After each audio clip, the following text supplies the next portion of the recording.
Alright guys, welcome back to the channel.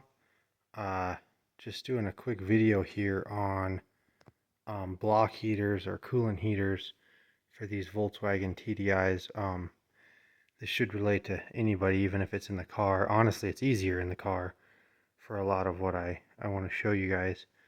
But my Jeep has actually two different setups that I've tried, and that is one being on the lower radiator hose, one of those inline lower radiator hose heaters. You can see it there in the flow path going to that connection on the block.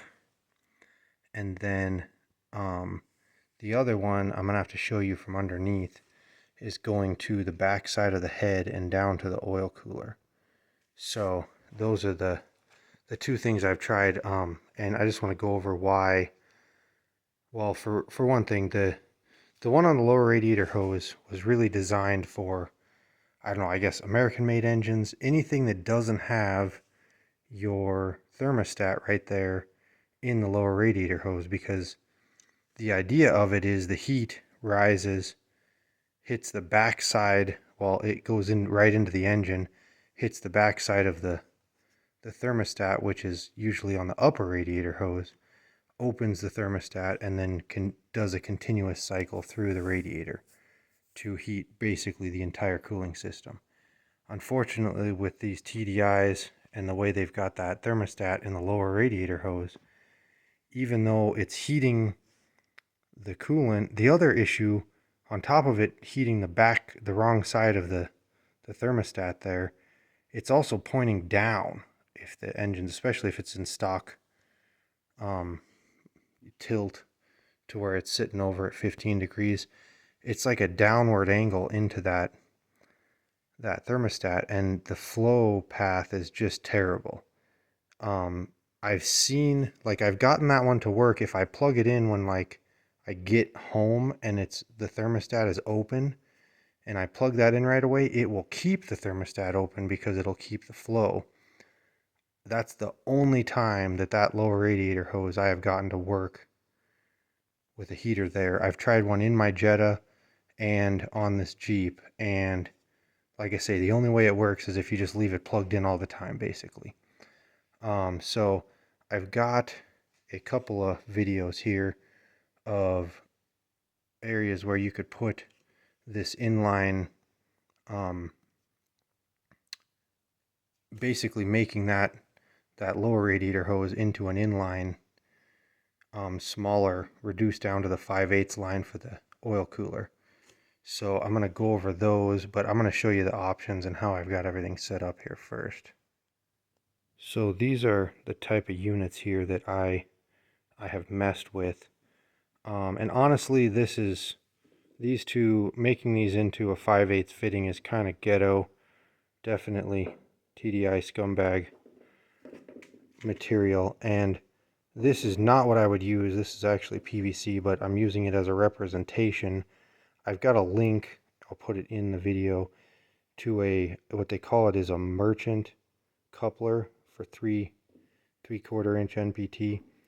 That is what you would use on these, because since both of these, they don't have threads, and it's pretty hard to reduce them down. But if you've got a chunk of hose, and then the coupler that I'm referring to is galvanized, and it's basically just a two-sided NPT coupler, but it's smooth all the way across, just like this is. I tried to get one at the store, but of course they were out of stock, and all my extra ones are already in my vehicles.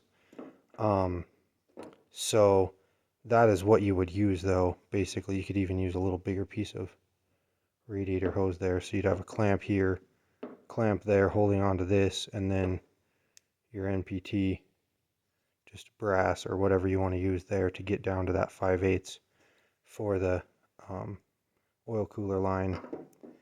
And the biggest thing is this is actually like a 600, or you can even get an 800 watt option of these things.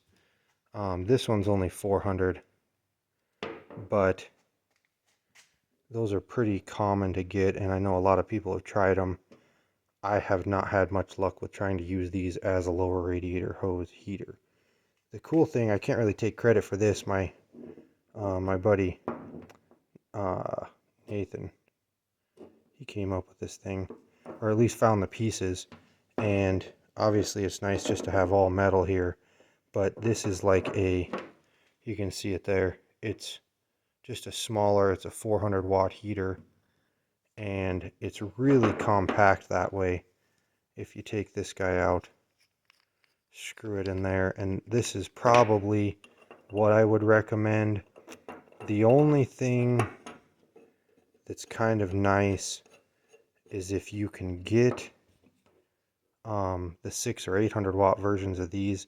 If you're really cold, like below 0 Fahrenheit, a lot, I think you're going to want more capacity than these little 400 watt ones. They just don't keep up, especially if you've got negative wind chill. I've just watched both of these. They work and they take the edge off, but if you can get 600 plus watts of heater, it really, you can have the engine at like 110 to 130 degrees when you go to start it up and have instant heater core heat, which is the biggest reason I use these things. If with this in the oil cooler, it heats the coolant right up to the heater core, and I have heat out of my vents within 30 seconds of starting the car up or any of my swaps up. And that, if you guys have been driving TDIs, it takes forever to get heat to the heater core. So I'm primarily just going to show you how this guy would fit in a couple of different vehicles here, because this is what I would definitely recommend. So I'll link all this stuff here in the video description so you guys could order this stuff up. This is a little more expensive. I've found these guys for like 20 bucks on eBay, so it is a pretty cheap option if you're okay with a bunch of fittings and stuff to make this guy work. But of course, brass is expensive, so this stuff adds up. And I know there is that zero stat unit that they make for the VWs, but it's pretty hard to fit in my swaps, so I don't really like using that. But anyway, let me show you a couple of engines here, just to show you where this guy would go on the oil cooler. And here's just a standard ALH with the oil cooler lines here set up, and obviously this smaller unit, you could actually put it on either one of these hoses very easily right here. The bigger unit only really works on this longer unit, or the longer line here. You can just cut a section out and splice it in, but there's quite a bit of room there on the ALH. Again, way easier to see if it's in a car than in one of the swaps. And here on my BRM, my Mark V Jetta, you can see that the oil cooler lines are a little different on here. It actually has the hot side is coming out of the side of the block instead of having it on the coolant flange there. But this one especially is where this smaller unit would work better, just because there's not as much room for that bigger setup, and this guy will fit right there. You just gotta be kind of careful cutting separating those two hoses so that you can cut a chunk out of one of them there, but it's definitely doable. I mean, obviously you got to drain the coolant, so it's kind of nice to just pull the hose off and splice it outside of there. Of course, I've got my oil cooler, or my oil feed for my turbo in the way, but normally it wouldn't be quite as bad to get to.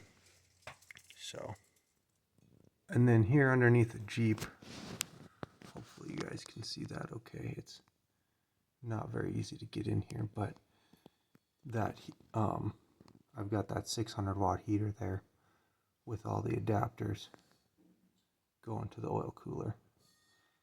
And that thing works just beautiful like that.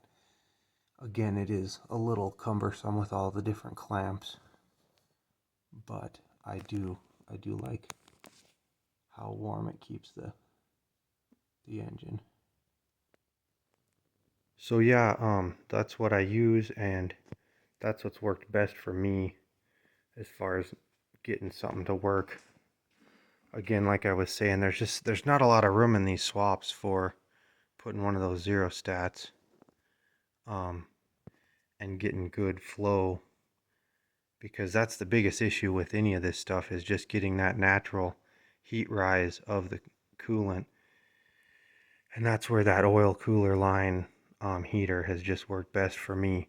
Like I say, it really works awesome. That 600-watt heater in this Jeep, I can have about a 20-mile-an-hour wind sitting on this thing plugged in outside, and if I turn the key on,